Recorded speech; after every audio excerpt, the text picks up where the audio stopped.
While I was overseas, I inherited Grandma's apartment, only to learn my brother sold it. My attorney reviewed the papers and said, "Foolish boy."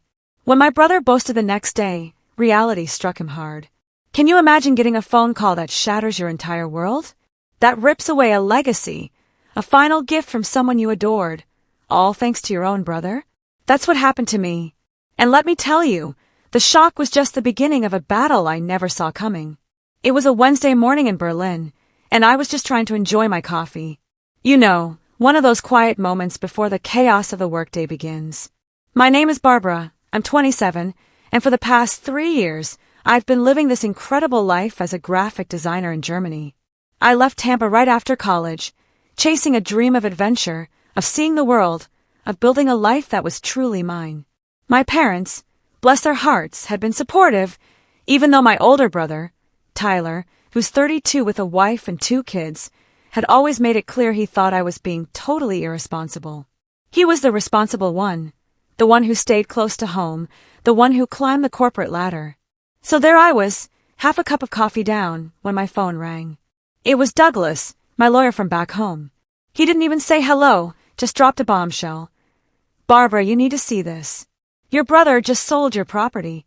My hand froze, coffee halfway to my lips. What property? My mind was a blank. I put the mug down, the ceramic clinking softly against the saucer, my hand shaking just a little bit. Douglas's voice was calm, but there was an edge to it. "Your grandmother's condo in Tampa. The one she left you in her will." My stomach dropped, a cold, sickening lurch. Grandma Eleanor. She'd passed away just 6 months ago, and her funeral had been devastating. She was the one person in my family who truly understood me, who encouraged my wild dreams, who told me to take risks. But a condo? Left to me. I had no idea. I didn't know about any condo. I stammered, my voice barely a whisper. "Nobody told me." Douglas paused, and I could almost hear him gathering his thoughts, preparing for the next blow. "Barbara, you were named as the sole beneficiary of that property in her will. It's a 2-bedroom condo in downtown Tampa, worth approximately $350,000. Your brother sold it last week for $320,000. $350,000. That wasn't just money, that was life-changing money. That was enough to pay off my student loans, maybe even put a down payment on a small place of my own in this incredibly expensive city. And Tyler had just sold it. How was that even possible? If it was left to me, I demanded, the shock now giving way to a white-hot anger. How could he sell it? "That's what I'm trying to figure out," Douglas said, his voice measured, careful. "I received the probate documents yesterday, and something doesn't add up. I'm looking into it now, but Barbara, I need you to not contact your brother yet. Let me investigate first." I agreed, though every fiber of my being screamed to call Tyler, to scream at him, to demand answers. Instead, I sat there in my tiny apartment, staring at the wall, the gray Berlin light filtering through the window, trying to make sense of the monumental betrayal I'd just learned. Grandma Eleanor had always been special to me. While my parents were busy with their restaurant, and Tyler was obsessively climbing his corporate ladder, Grandma was the one who sat with me for hours, poring over travel magazines, talking about all the places I dreamed of seeing. She traveled extensively in her youth before settling down in Florida, and she truly got my wanderlust. When I told my family I was moving to Germany, Tyler had been the loudest critic. "You're throwing away your future," he barked at a family dinner. "What kind of career can you build over there? You're being selfish, leaving Mom and Dad to handle everything." My parents had been more supportive, though I could tell they wished I'd stayed closer. But Grandma Eleanor, she pulled me aside before I left, squeezing my hand tightly. "Go," she whispered. "See the world while you're young. Don't let anyone make you feel guilty for wanting more." Now, sitting thousands of miles away, I realized I'd never get to thank her properly. And somehow, Tyler had taken away the very gift she tried to leave me, the means to keep her promise. My phone buzzed again, ripping me from my thoughts. It was a message from my mom. Tyler said he finally got Grandma's condo sold. Such a relief to have that handled. "Hope you're doing well in Germany, sweetie." I stared at the message, the anger in my chest building, turning into a painful ache. My mom didn't know. She thought the condo had belonged to Tyler, that he was just handling family business. She had no idea what Grandma had actually wanted. My fingers, surprisingly steady now, typed a neutral response. Glad it worked out. Talk soon. Then, without a second thought, I called Douglas back. I need to know everything, I said, my voice firm. How did this happen? I'm working on it, he assured me. I've requested copies of all the sale documents. If your brother forged anything or misrepresented ownership, we'll find out. Just give me a few days. Those few days felt like an eternity. I went through the motions at work, designing promotional materials for some hotel chain, but my mind was miles away, across an ocean in Tampa. I kept thinking about Grandma Eleanor, about the last time I'd seen her before she got sick. She'd seemed frail but happy, telling me stories about her trip to Morocco in the 60s. You remind me of who I used to be, she'd said, patting my hand.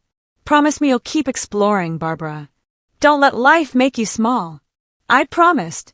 And now, I was learning she tried to give me the means to keep that promise.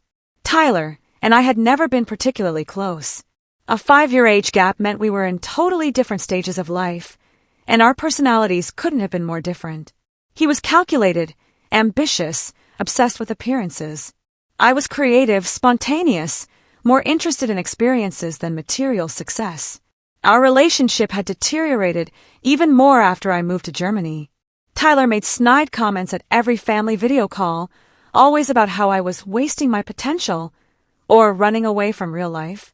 My parents tried to keep the peace, but I could tell they were caught in the middle. Tyler had a way of positioning himself as the golden child, the one who stayed close, who took care of family obligations. When Grandma Eleanor got sick, I flew back immediately. Tyler had seemed annoyed by my presence, as if I was intruding on his territory. He'd appointed himself as her primary caretaker, managing her medical decisions and finances. At the time, I'd been grateful. I was dealing with my own grief and jet lag. It just seemed easier to let him handle the practical stuff. Now, a chill ran down my spine as I wondered what else he'd been handling behind the scenes. I spent those waiting days remembering Grandma Eleanor more clearly. She'd been widowed for 15 years, living alone in that condo she bought after Grandpa died. It was her pride and joy, a place she'd chosen for herself after decades of living in. The house my grandfather had picked. She used to joke it was her independence headquarters. The condo had a balcony overlooking the Tampa waterfront, and she'd filled it with plants and comfortable chairs. I'd visited her there during college breaks, and we'd spend hours on that balcony, sipping tea and talking about everything from politics to poetry. She was the only person in my family who never made me feel strange for wanting something different. Douglas called me on Friday evening, his voice tight with what sounded like barely controlled anger. Barbara, I've reviewed all the documents. Your brother committed fraud.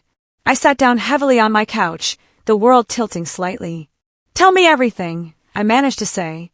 Your grandmother's will was very clear, he began.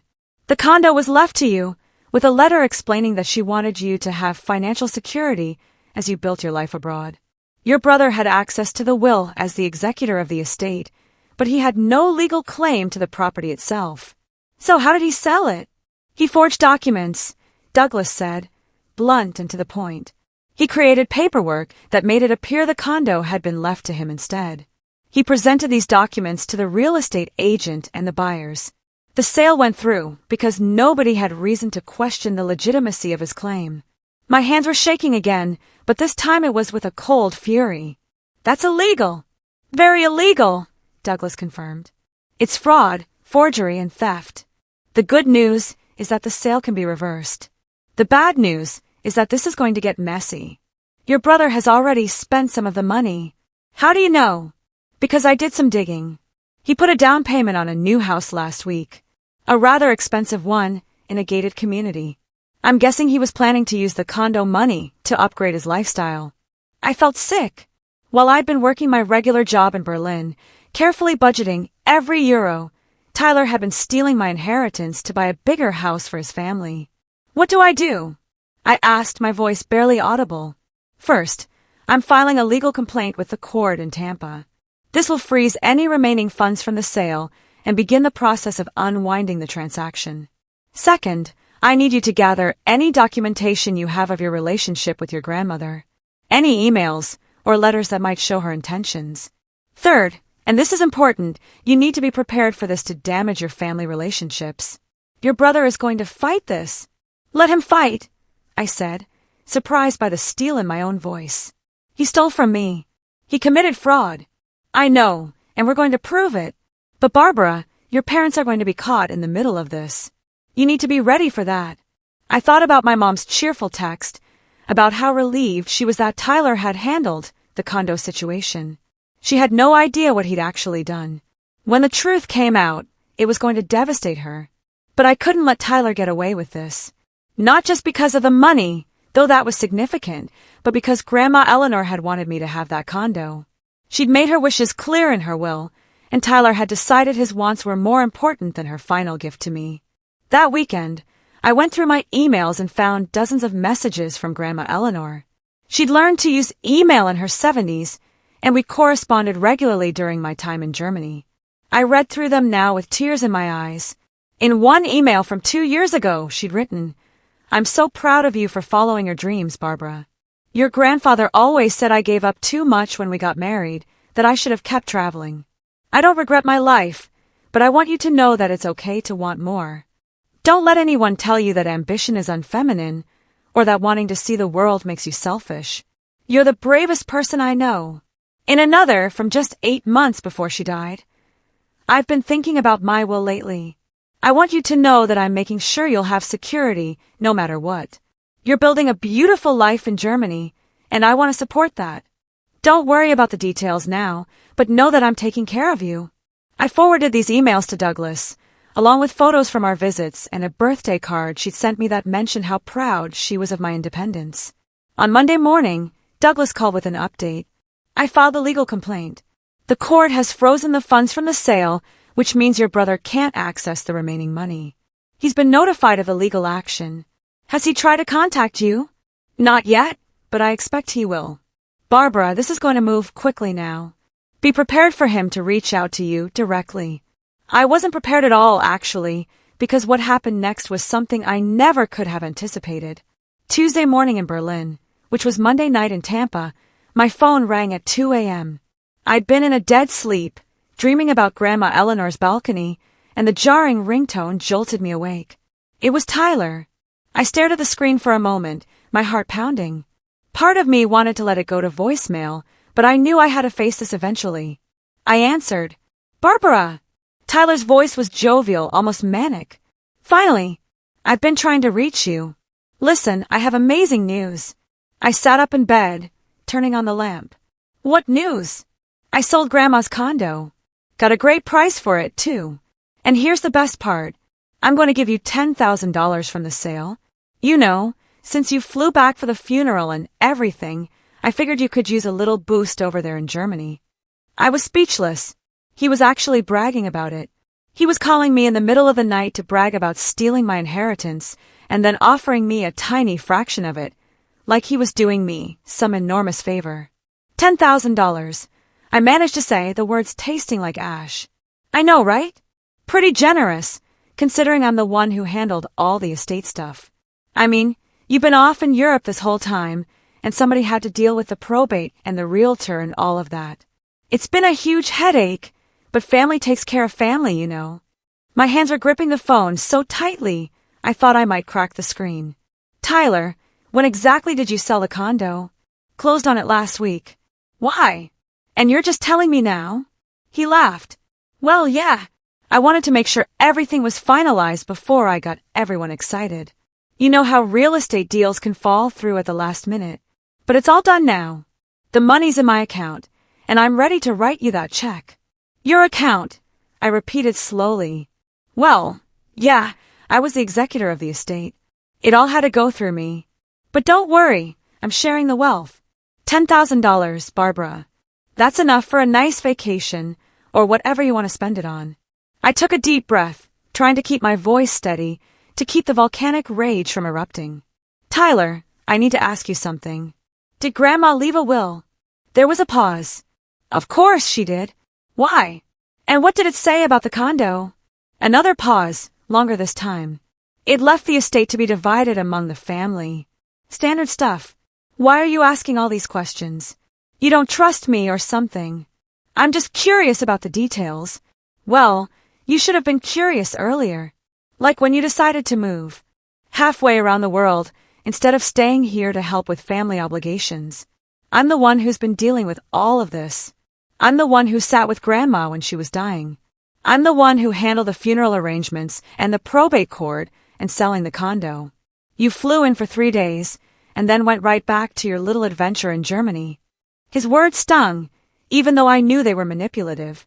Yes, I'd been living abroad, but I talked to Grandma Eleanor every week. I'd been there for her in my own way, and she'd known that. She'd supported my choices. I'm grateful you handled those things, I said carefully. But I want to make sure I understand the will correctly. Who did it say the condo should go to? Barbara, it's 2 a.m. there, right? You sound tired. Why don't we talk about this later? I'll have Mom send you my bank details so you can receive the transfer. Okay, Tyler, I've got to go. Kids have early swim practice tomorrow. Talk soon, little sis. He hung up before I could say anything else. I sat in my dark apartment, phone still in my hand, feeling a strange mixture of rage and something almost like pity. Tyler genuinely seemed to think he'd done nothing wrong.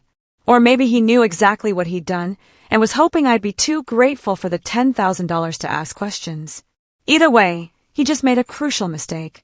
He called me to brag about the sale, which meant he had no idea that Douglas had already filed the legal complaint. He didn't know that the funds were frozen or that the court was investigating the forged documents. He thought he'd gotten away with it. I called Douglas immediately, despite the early hour. He answered on the second ring, sounding wide awake. He just called me, I said without preamble. Tyler just called to tell me about the sale. He offered me $10,000, like he was doing me a favor. Douglas was quiet for a moment. Did he say anything about the will or the ownership? He lied. He said the estate was supposed to be divided among the family. He made it sound like he was being generous by giving me anything at all. That's good, Douglas said. Good. It establishes that he's knowingly misrepresenting the terms of the will. Record any future conversations you have with him if you can. Everything he says could be useful in court. I felt a small surge of satisfaction. So what happens now? Now he's going to find out that the funds are frozen. His bank will notify him probably sometime today, and then he's going to realize that someone has challenged the sale. My guess is he'll figure out it was you pretty quickly. And then what? Then things are going to get very unpleasant. Your brother is going to panic. He's going to try to spin a narrative to your family to make you look like the villain. He's going to claim this is all a misunderstanding or that you're being greedy. Be prepared for that. I thought about my parents, about how this was going to tear our family apart. But I also thought about Grandma Eleanor, about her final wish being ignored and violated by her own grandson. I'm prepared, I said. Let him try to spin whatever story he wants. We have the truth on our side. That's my girl, Douglas said approvingly. Now try to get some sleep. Tomorrow is going to be a big day. But I didn't sleep. I lay awake until dawn, watching the skylight over Berlin, thinking about Grandma Eleanor's balcony in Tampa, and wondering what she would say if she could see what was happening now. I had a feeling she'd tell me to fight, and that's exactly what I was going to do. The call came 36 hours later. I was at work, sitting in a conference room with my team, reviewing designs for a new restaurant chain campaign, when my phone started buzzing insistently in my pocket. I glanced at the screen. Tyler, then my mom, then Tyler again, then a number I didn't recognize from Florida. I excused myself and stepped into the hallway, my stomach churning. This was it.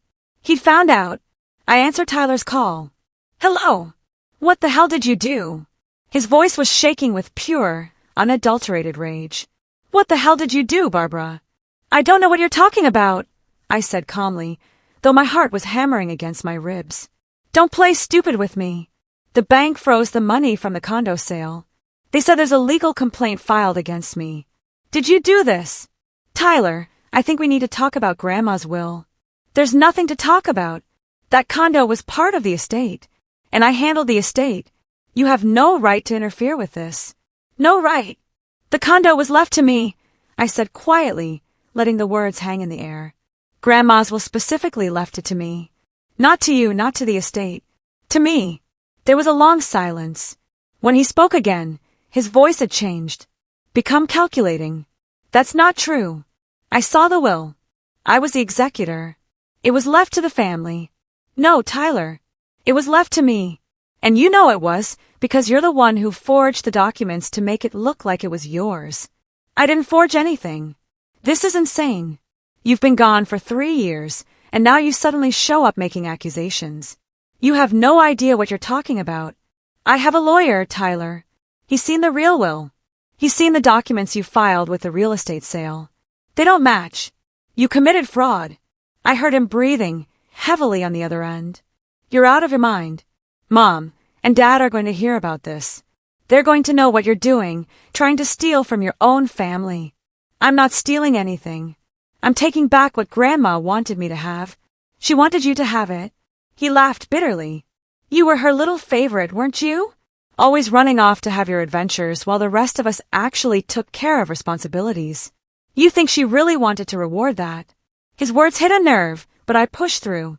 What Grandma wanted is in her will, Tyler. Legal documents don't lie. But apparently you do.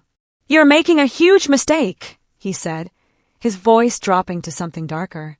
You don't know what you're starting here. You think you can just waltz in from Germany and destroy this family? Mom and Dad are going to be devastated. Your niece and nephew are going to grow up knowing their aunt tore the family apart over money. Is that what you want? I want what Grandma wanted, I said, my voice unwavering. That's all I've ever wanted. He hung up without another word. I stood in the hallway of my office building, my hands shaking. My coworker, Jana, poked her head out of the conference room. Everything okay? Family stuff, I managed to say. I'll be right back. I went to the bathroom and splashed cold water on my face. This was really happening. I just accused my brother of fraud to his face. There was no going back now. My phone buzzed again. This time it was my mom. And I knew I couldn't avoid this conversation. I answered. Barbara, honey, what's going on? My mom's voice was confused, worried. Tyler just called me very upset.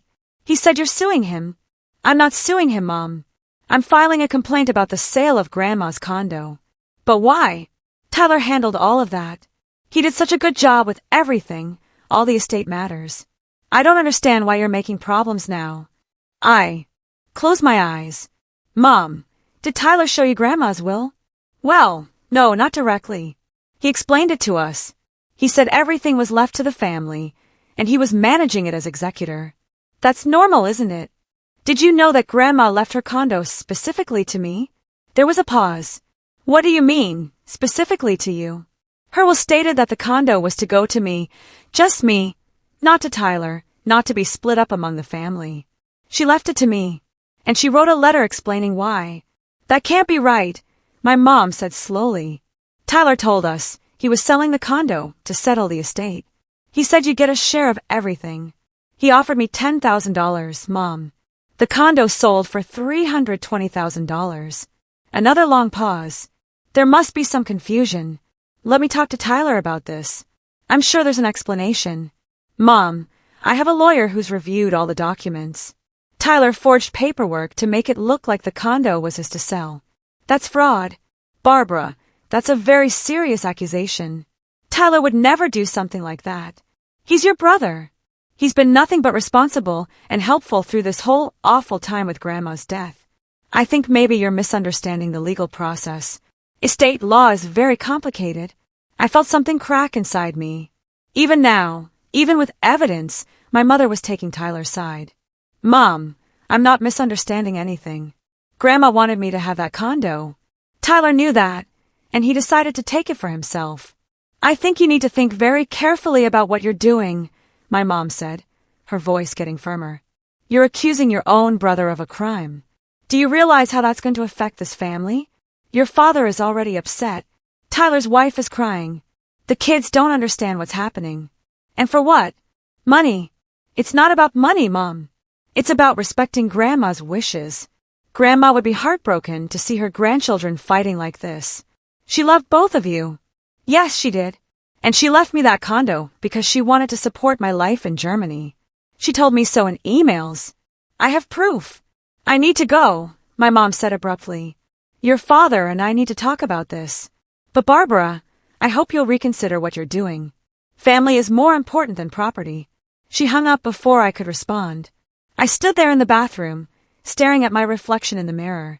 My face was flushed, my eyes bright with unshed tears. This was what Douglas had warned me about. Tyler was already spinning his narrative, painting me as the greedy sister who'd abandoned the family and was now swooping in to steal from them. But I couldn't back down. Not when I knew the truth.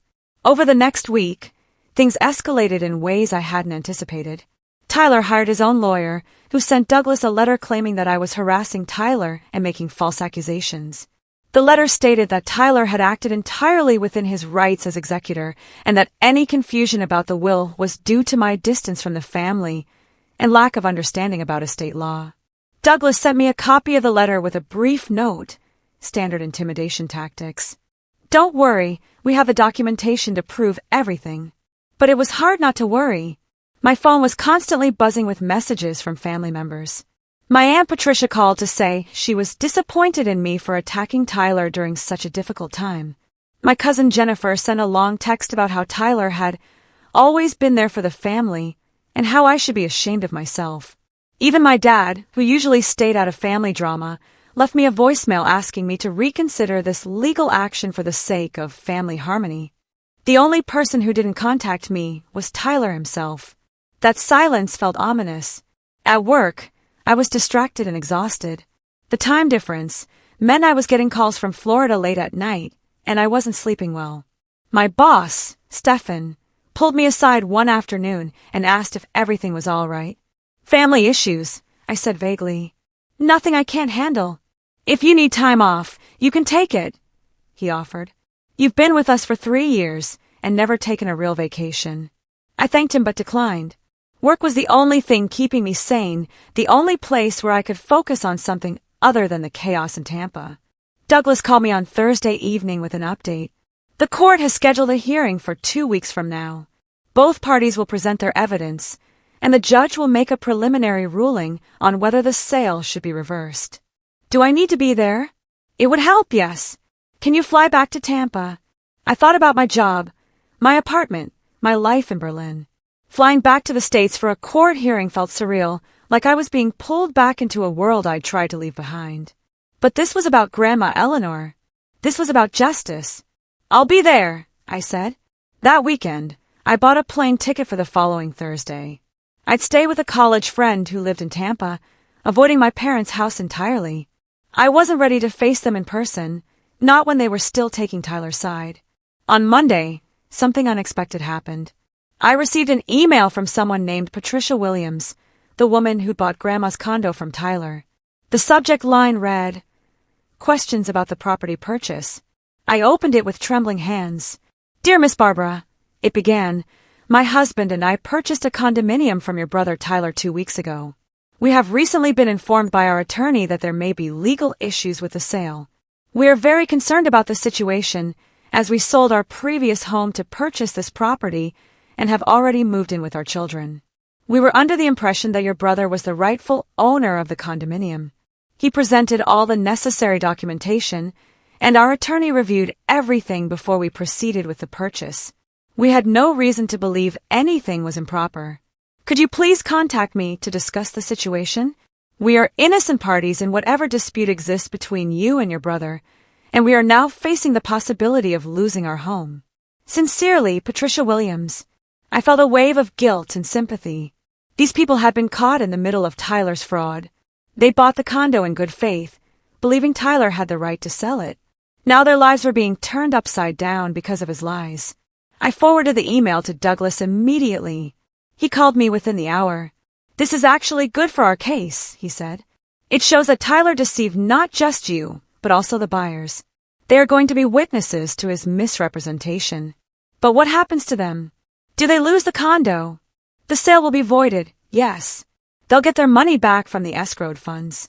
They won't lose anything financially, though they will need to find another place to live. It's unfortunate, but they're victims of Tyler's fraud, just like you are." I wrote back to Patricia, expressing my sympathy and explaining that I hadn't known about the sale until after it happened. I offered to connect her with Douglas so she could understand her legal options. She responded gratefully, saying she appreciated my kindness during what was clearly a difficult situation for everyone. The contrast between Patricia's gracious response and my own family's hostility was striking. Strangers were treating me with more respect than my own brother and parents. On Tuesday, I received a Facebook message from Tyler's wife, Jennifer. I'd always gotten along reasonably well with Jennifer, though we'd never been particularly close. Her message surprised me. "Barbara, I need to talk to you privately. Can we video chat sometime when Tyler isn't around?" I agreed, and we set up a call for Wednesday evening, which would be Wednesday afternoon in Tampa. When Jennifer's face appeared on my screen, I was shocked by what I saw. She looked exhausted. Her eyes were red, like she'd been crying. Her normally neat hair was pulled back in a messy ponytail, and she wasn't wearing makeup. "Thank you for talking to me," she said quietly. "I know things are really bad between you and Tyler right now. I'm sorry you're caught in the middle of this," I said honestly. She shook her head. "Barbara, I need to ask you something, and I need you to be completely honest with me. Did your grandmother really leave that condo to you?" "Yes," I said. "I have a copy of her will. It's very clear." Jennifer closed her eyes for a long moment. "I was afraid of that. You didn't know. Tyler told me the condo was his to sell. He said it was part of the estate he was managing as executor, but some things he said didn't add up. And when you filed that legal complaint, I started asking more questions. He got really defensive, really angry. That's not like him. Or at least, I didn't think it was like him." She paused, looking away from the camera. "Barbara, we're in trouble. Real trouble. Tyler used most of that money for a down payment on a new house. A much bigger house than we can actually afford. He told me it was fine because he'd invested well and had the money. But if the sale gets reversed and we have to give the money back, we don't have it. It's already tied up in this new property." My stomach sank. "Jennifer, I'm sorry, but I can't just let this go. Grandma wanted me to have that condo. Tyler had no right to sell it." "I know," she said, and tears started rolling down her cheeks. "I know, and I don't blame you. I'm not calling to ask you to drop the complaint. I'm calling because I think Tyler needs to face consequences for what he did. And I think I need to face the reality of who I married." Jennifer's confession opened a floodgate. Over the next hour, she told me things about Tyler that I'd never known, or perhaps had chosen not to see. She described a pattern of small deceptions over the years, each one rationalized away as protecting the family or making smart financial decisions. He'd taken money from his parents without telling her, claiming it was a loan they'd offered, when actually he'd asked for it. He'd lied on loan applications, inflating his income. He convinced her to put their house solely in his name for tax purposes that she later realized didn't make sense. "I've been making excuses for him," she said, wiping her eyes, "telling myself that he's just ambitious, that he's trying to provide for us. But this thing with your grandmother's condo, it's different.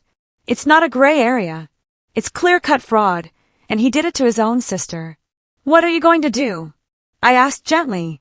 "I don't know yet. I need to protect my kids. They can't grow up thinking this kind of behavior is acceptable.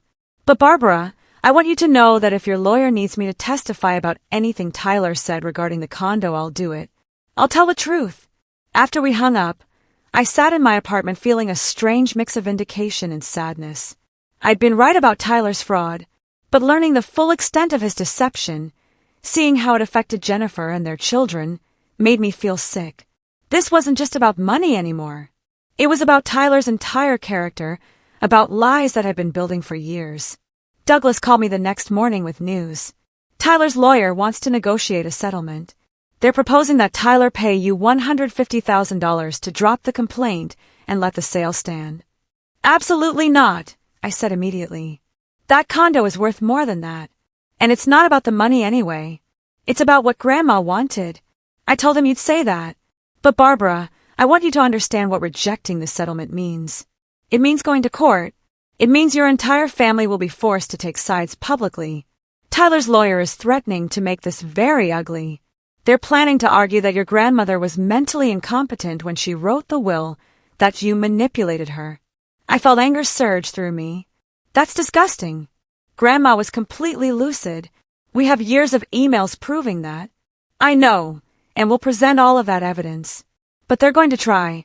They're going to put your relationship with your grandmother under a microscope.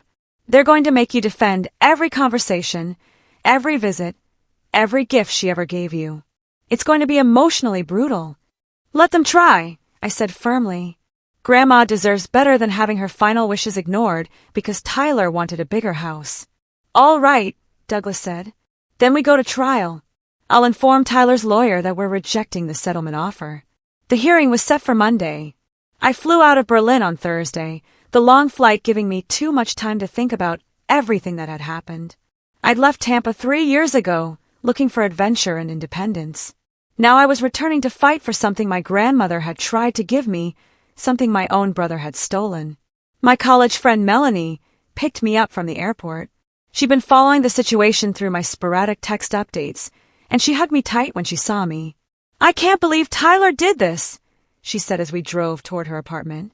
I mean, I always thought he was kind of pretentious, but actual fraud?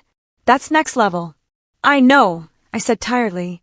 I keep waiting to wake up and find out this was all a misunderstanding. But it just keeps getting worse. That weekend, Melanie tried to keep me distracted with movies and cooking projects, but my mind kept drifting to the upcoming hearing. Douglas sent me an email Saturday night with our strategy outlined.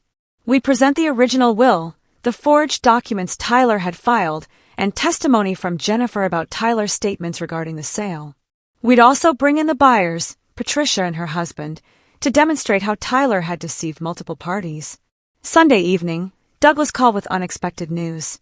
Barbara, Tyler's lawyer, contacted me an hour ago with a new settlement offer. They want to reverse the sale entirely and transfer the condo to you. Tyler will handle all the logistics and costs associated with unwinding the transaction. I was stunned. Why the sudden change? My guess. Jennifer talked to him.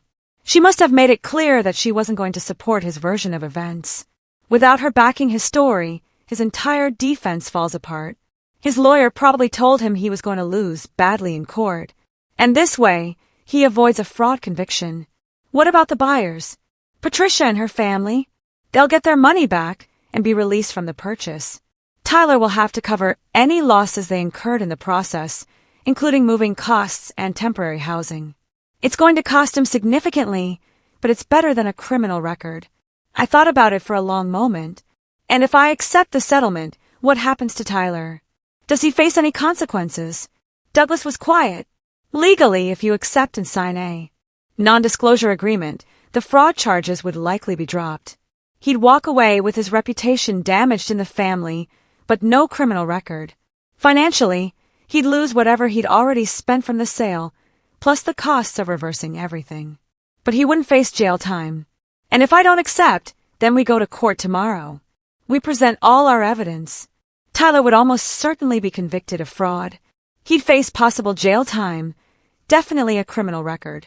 His career would be destroyed. His marriage might not survive it. But you'd have absolute vindication. I stood at Melanie's window, looking out at the Tampa skyline, thinking about Grandma Eleanor. What would she want me to do?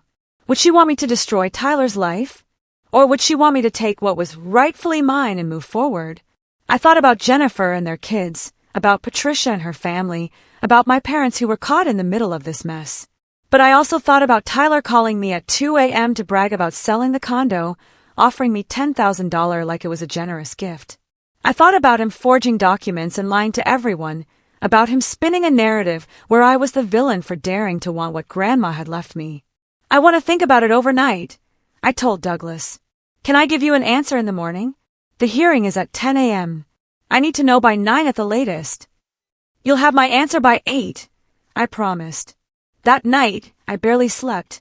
I kept replaying every interaction with Tyler over the past few weeks, every conversation with my family, every email from Grandma Eleanor. I thought about justice and mercy, about revenge and healing, about what it meant to be a family. By 7 a.m., I knew what I had to do. I called Douglas. I'm accepting the settlement, I said. But I have conditions. What conditions? Douglas asked, and I could hear him already taking notes. First, Tyler has to personally apologize to me in writing, acknowledging that he knew the condo was left to me and that he intentionally deceived everyone about it. No vague language about misunderstandings. A clear admission of what he did. Go on. Second, he has to apologize to Patricia and her family and cover all their costs, not just what's legally required. Moving expenses, storage fees, any deposits they lose on new housing, everything. They were innocent victims of his fraud, and he needs to make them whole. That's reasonable. What else?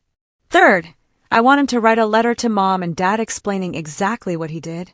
Not the sanitized version where he's the victim, but the truth. The whole truth. Douglas was quiet for a moment. That last one might be hard to enforce.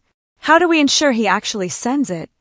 You'll draft it based on the facts of the case, and he has to sign it and send it to them with you copied. If he doesn't, the settlement is void, and we proceed with the criminal charges. I like it, Douglas said. Anything else?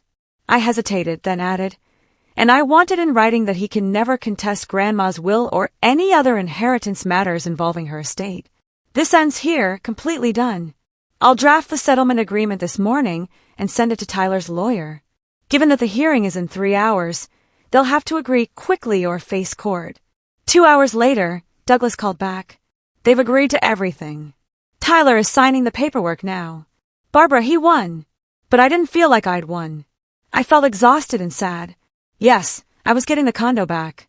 Yes, Tyler was being forced to admit what he'd done, but my family was fractured, maybe permanently. The brother I'd grown up with, despite our differences, had turned out to be someone I barely recognized. When do I get the condo? I asked. The paperwork will take about 2 weeks to process. Patricia and her family have 30 days to move out, which Tyler is paying for. After that, the property will be transferred to your name. You can do whatever you want with it. Keep it, sell it, rent it out. It's yours. I met with Douglas in person that afternoon at a cafe near Melanie's apartment. He handed me a folder with all the settlement documents, including Tyler's written apology. I opened it with shaking hands. Dear Barbara, it read, I acknowledge that our grandmother Eleanor's will specifically left her condominium to you as sole beneficiary. I was aware of this provision when I acted as executor of her estate. Despite knowing her wishes, I falsified documents to make it appear that the property had been left to me, and I proceeded to sell it without your knowledge or consent. I deceived you, our parents, the buyers, and all parties involved in the transaction. My actions constituted fraud and violated the trust placed in me as executor. I apologize for the pain and confusion I have caused. I am taking full responsibility for unwinding this transaction and ensuring that Grandma's wishes are honored as they should have been from the beginning. Tyler. It was clinical, legal, and yet reading those words, seeing my brother admit to fraud on paper, made everything real in a way it hadn't been before. This wasn't a misunderstanding or a family squabble. Tyler had committed a crime against me, and now he had to face it. He also sent the letter to your parents this morning, Douglas said quietly. I have the confirmation. I nodded, unable to speak. I thought about my mom receiving that letter, reading Tyler's admission of what he'd done. Part of me felt vindicated, but part of me just felt sad for what our family had become. What happens now? I asked. Now you wait for the property transfer to be completed. Patricia and her family are already making arrangements to move. Tyler's handling all of that directly. You don't have to do anything except decide what you want to do with the condo once it's yours.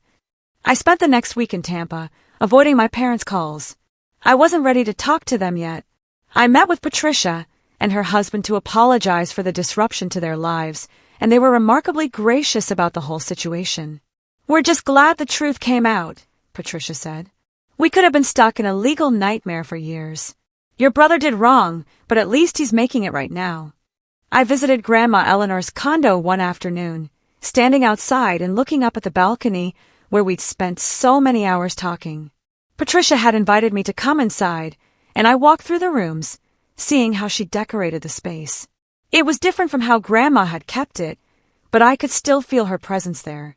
This was a good home, Patricia said softly. We were happy here, even if it was brief. I hope whoever gets it next will love it as much as we did. I thanked her and left, already knowing what I was going to do with the property.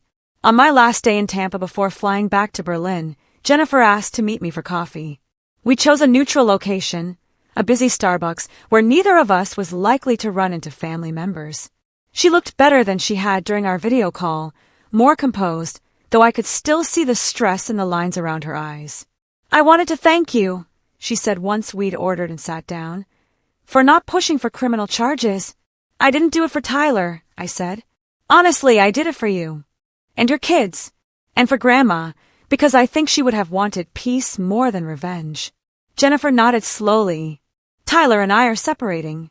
I'm taking the kids and moving in with my parents for a while. I need space to figure out if this marriage is salvageable. And honestly, I'm not sure it is." Finding out about the condo was just the final straw in a pattern I'd been ignoring for too long. "I'm sorry," I said and meant it. "Don't be. This is Tyler's doing, not yours. You just wanted what was rightfully yours. The fact that Tyler turned it into this massive deception, that's on him." She paused, stirring her coffee absently. "He's a mess right now. He had to sell the new house at a loss because we can't afford the mortgage without the condo money. He's humiliated at work because word got around about the fraud allegations. And our parents, well, they're not speaking to him much these days." I winced. "How are they doing?" "Your mom called me crying yesterday. She said she never imagined Tyler would do something like this.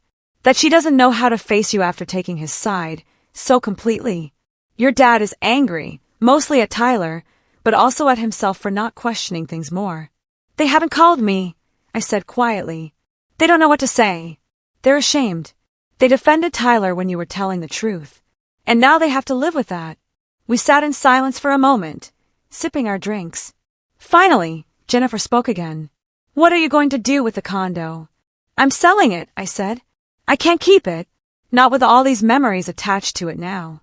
But I'm going to use the money the way Grandma wanted, to build my life in Germany. I'm thinking about starting my own design studio, maybe taking on international clients. The money will give me security to take that risk."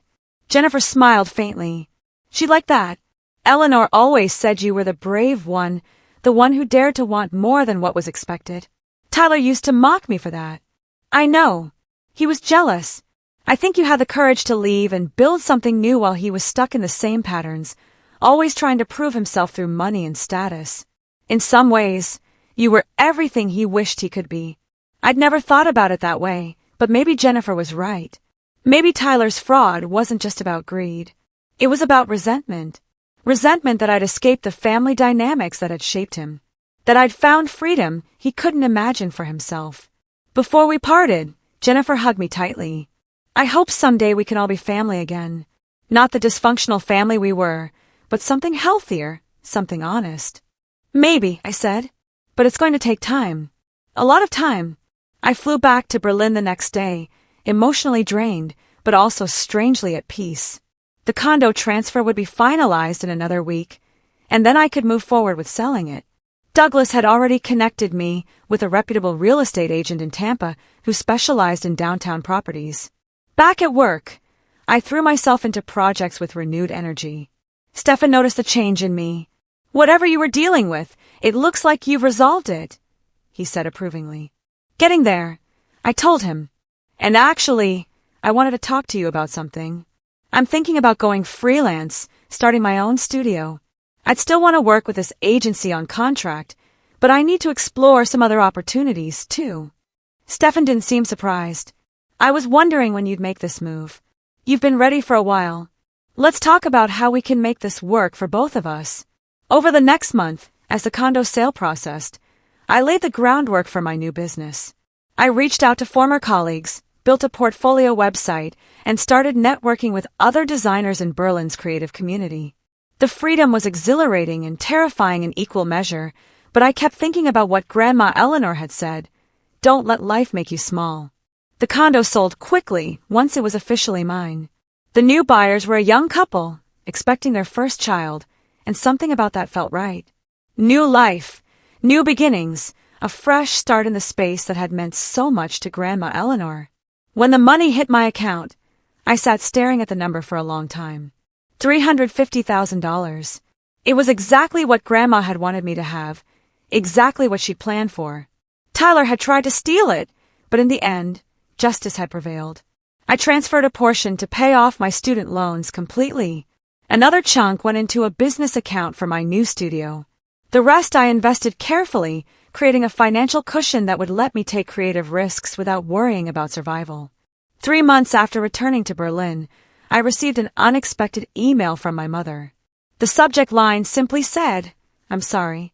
I opened it with trembling hands. "Dear Barbara," it read, "I've started this email 100 times and deleted it just as many. I don't know how to express how sorry I am for not believing you, for taking Tyler's side without question, for making you feel like you were the problem when you were just fighting for what was right. Your father and I have done a lot of soul-searching these past months.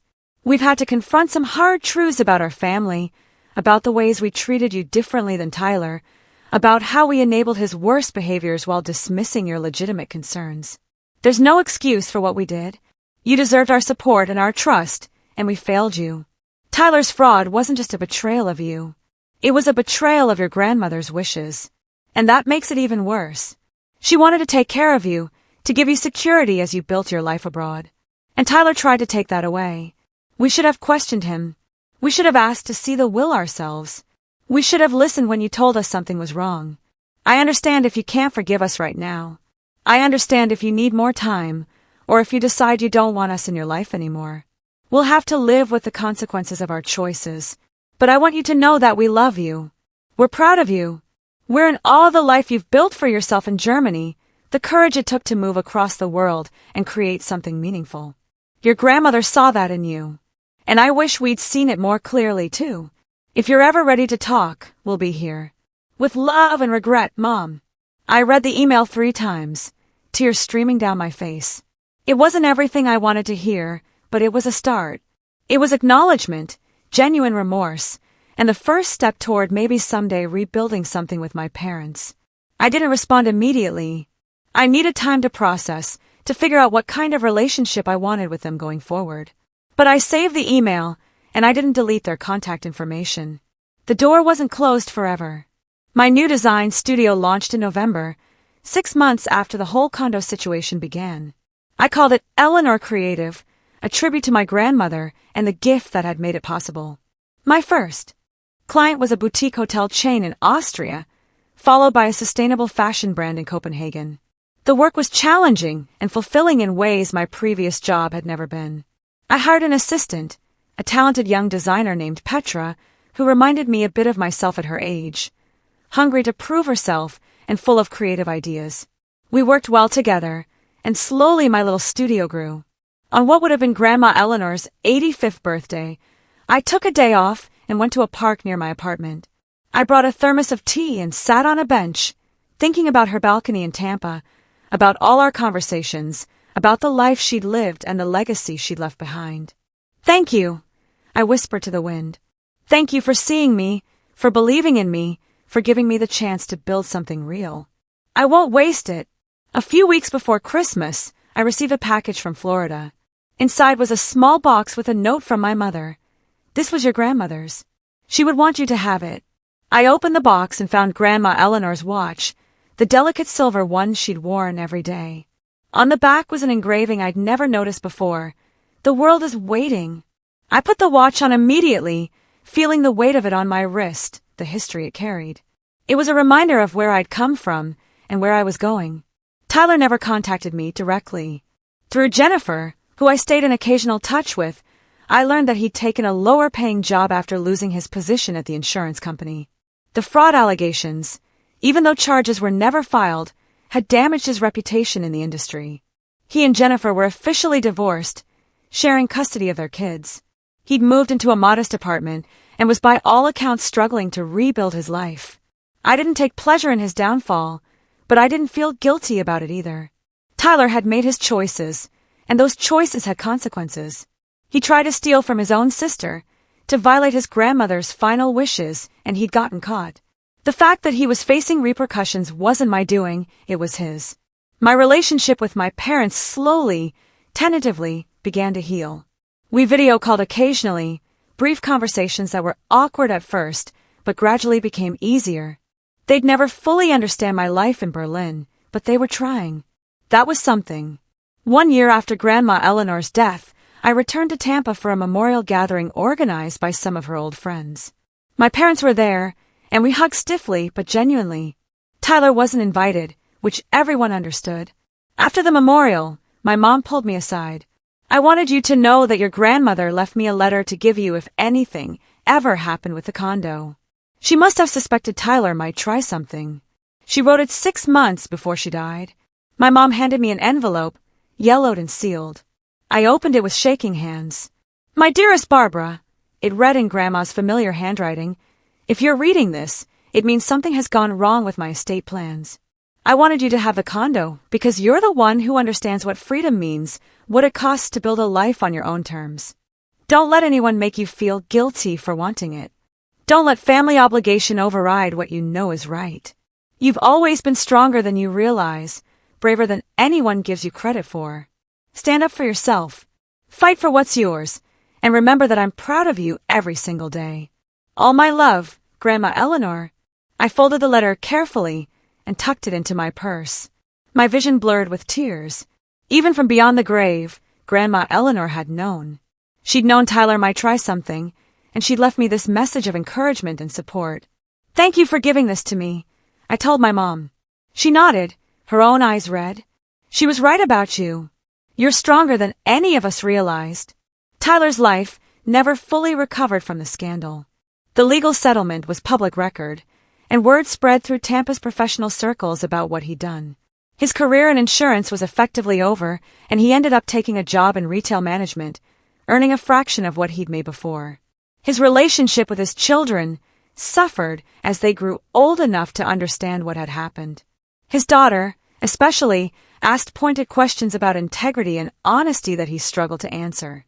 He'd lost his marriage, his career trajectory, and most of his family's respect. The brother who had always positioned himself as the responsible one, the successful one, had been revealed as a fraud and a thief. That reputation would follow him for the rest of his life.